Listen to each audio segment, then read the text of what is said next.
दोस्तों, राजस्थान में स्थित एक ऐसा गांव जहां पर लोग रातों रात उस गांव से गायब हो गए। उस गांव की हवा में भी आज भी उस औरत की पायलों की आवाजें गूंजती है, लोगों को सुनाई देती है। और वहां के लोगों का यह भी कहना है कि इस गांव में जिस किसी ने भी रात गुजारी है वह अगली सुबह वापस कभी नहीं मिला। जी हाँ दोस्तों, मैं बात कर रहा हूँ कुलधरा गांव की, जो राजस्थान में स्थित रेगिस्तान की सबसे शान गांवों में से एक माना जाता था। जो रेगिस्तान में बसा हुआ एक खुशहाल और चहल पहल मचा हुआ पर्यटकों से भरा हुआ गांव में से एक माना जाता था, जहां पर लोग वह घूमा करते थे। लेकिन आज वो गांव वीरान पड़ा। दोस्तों, आज की ये जो कहानी है सिर्फ उस गांव की ही नहीं है। उस गांव में ये सब कुछ क्यों हुआ और उस गांव में रहने वाली वो की ये कहानी है। कहानी में सोच समझकर बैठिएगा दोस्तों। अगर दिल कमजोर है तो कहानी को छोड़ के जा सकते हो। यह रियल घटना पर आधारित एक कहानी है। कहानी को कंटिन्यू करने से पहले आप सभी से जो काम आप करते हो फटाक से कर दीजिए लाइक, सब्सक्राइब और शेयर। फिलहाल चैनल का इंट्रो, इसके बाद कहानी कंटिन्यू करते हैं। जी हाँ दोस्तों, जिसको भी जाना है कहानी छोड़कर वह अभी ही जा सकता है। बाद में कहानी शुरू होने के बाद बीच में छोड़कर नहीं जाओगे।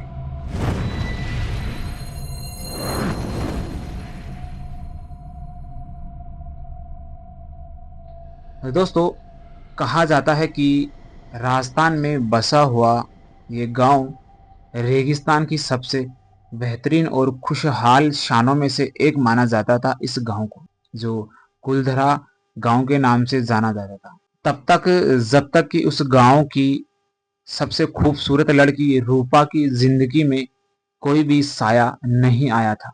दोस्तों, ये जो रूपा है उस गांव के मुखिया की बेटी थी। इसकी शादी एक व्यापारी के लड़के के साथ में तय हुई थी, लेकिन शादी के ठीक एक दिन पहले ही वहां के राजा का दरोगा उस लड़की पर बुरी नजर डाल बैठा। और वहां के गांव वालों को उस राजा के दरोगा ने यह चेतावनी दी कि अगर यह रूपा मेरी नहीं हुई तो तुम्हें इस की लाश भी नसीब नहीं होगी। दोस्तों, उसी रात उस गांव के सभी मुखिया लोग बैठकर सोच रहे थे कि राजा के आदमी कभी भी हमला कर सकते हैं और कभी भी हमारी बिटिया को यहाँ से ले जा सकते हैं। हम कैद से अपनी पगड़ी की लाज बचा सकते हैं, कैसे हम अपनी गांव की इज्जत बचा सकते हैं। तभी दोस्तों, बातें करते करते उन्हें काफी टाइम हो जाता है, 12 बज जाते हैं, 1 बज जाता है।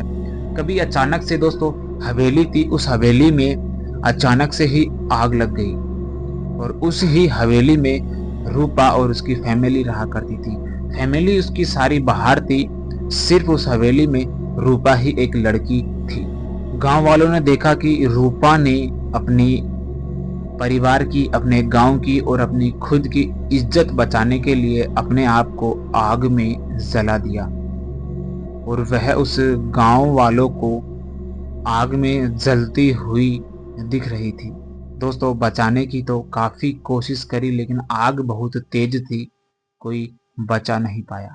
और दोस्तों, रूपा ने आखिर में मरने से पहले एक श्राप दिया कि जिस किसी ने भी मेरी आखिरी नींद को उड़ाया है वह कभी जिंदगी में चैन से नहीं सो पाएगा। इतना कह के रूपा की आखिरी सांस खत्म हो गई। दोस्तों, उसी रात को पूरा गांव वहां से वीरान हो गया।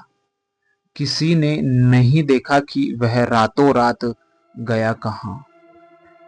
आज तक इसका कोई भी पता नहीं चला। बस अब उस गांव में वह आधी जली हुई हवेली रह गई और आग में जलती हुई रूपा की वो आत्मा।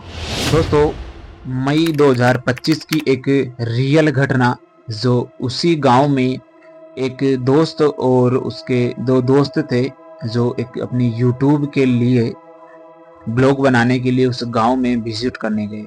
उनके साथ कुछ ऐसी घटना घटी जिसे शायद आपको ज़रूर जानना चाहिए। दोस्तों, ये दो दोस्त थे, एक का नाम रवि था और दूसरे का नाम आरव था। आरव जो यूट्यूबर था और यह यूट्यूब ब्लॉग बनाने के लिए उस गांव में गया हुआ था पिछले ही मंथ 2025 मई के अंदर। दोस्तों, ये जो कहानी है मुझे रवि ने भेजी है ये व्हाट्सएप नंबर पर। अगर दोस्तों आपके भी पास कोई कहानी हो तो आप भी मुझे व्हाट्सएप पर मैसेज कर सकते हैं और टाइप करके कहानी भेज सकते हैं स्क्रीन पर दिए गए इस व्हाट्सएप नंबर से। दोस्तों, जैसे ही वह गांव में वहां पहुंचे और पहुंचने के बाद में उन्होंने दोस्तों वहां पहुंचकर अपना कैमरा ऑन किया और आरव ने पहली रिकॉर्डिंग करी कि आज हम दोनों दोस्त यहाँ पर आए हैं और कुलदरा गांव का सच बताएंगे। दोस्तों, रवि ने मुझे बताया कि हम शाम को 6 बजे करीबन वहां पहुंचे और गांव से करीबन 2.5-3 किलोमीटर दूर हाईवे पर हमने अपनी गाड़ी पार्किंग करी, जहां पर एक होटल है।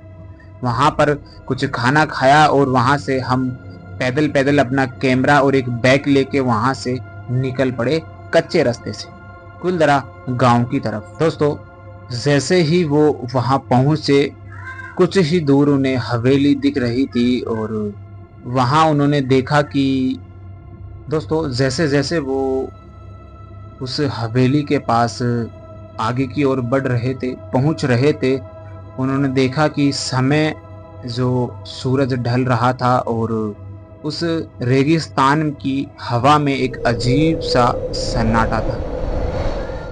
वो दोनों और वहाँ की रेत और इसके अलावा उन्हें वहाँ पर कोई भी नहीं दिख रहा था। उन्होंने बताया कि जैसे जैसे हम उस हवेली की ओर उस गांव की ओर आगे बढ़ रहे थे, हमें ऐसा एहसास हो रहा था कि जैसे हम दोनों के अलावा कोई और भी तीसरा हमारे आसपास हमारे साथ साथ चल रहा हो। जैसे जैसे हम गांव के करीब पहुंचे, गांव के बीचों बीच में पहुंचे तो वह हवेली को हमने देखा। उस हवेली का दरवाजा खुला हुआ था और उसके अंदर एक छोटा सा दीपक जल रहा था जो टिमटिमा रहा था। जैसे ही दोस्तों हम उस हवेली की ओर आगे बढ़े तो उसकी दीवार पर एक नाम लिखा हुआ था, जैसे दीवार की खुदाई करके उसका नाम लिखा हुआ था रूपा। तभी दोस्तों पीछे से हवा चली और दरवाजा अपने आप बंद हो गया और उस जो दिया वहां पर जल रहा था वो बुझ गया। और तभी अचानक किसी औरत की आवाज आई, भाग क्यों रहे हो? शादी तो अभी बाकी है। अभी दोस्तों रवि तो डर के मारे एक जगह से हिला भी नहीं, लेकिन आरब बोला, चल दोस्त यहाँ से निकलते हैं। दोस्तों, लेकिन इन्होंने जैसे ही वहां से निकलने की कोशिश करी, जिस भी रास्ते पर ये घूम फिर कर जो भी रास्ता वहां से निकल रहा था वह सारे रास्ते इन्हें घुमा फिरा कर वापस उसी ही हवेली के रास्ते के सामने लाकर खड़ा कर देते थे। मानो ऐसा लग रहा हो कि उस हवेली के चारों ओर कोई चक्र भी हो जिससे ये बाहर नहीं निकल पा रहे हो। ये उस रास्ते से चलते चलते घूम फिर कर वापस उसी ही जगह पर आकर उस हवेली के मेन गेट के सामने ही आकर खड़े हो जाते जहां से इन्होंने चलना शुरू किया था। एक अजीब सा सन्नाटा, अजीब सी एक डरावनी सी आवाज और अंधेरा बढ़ता जा रहा था।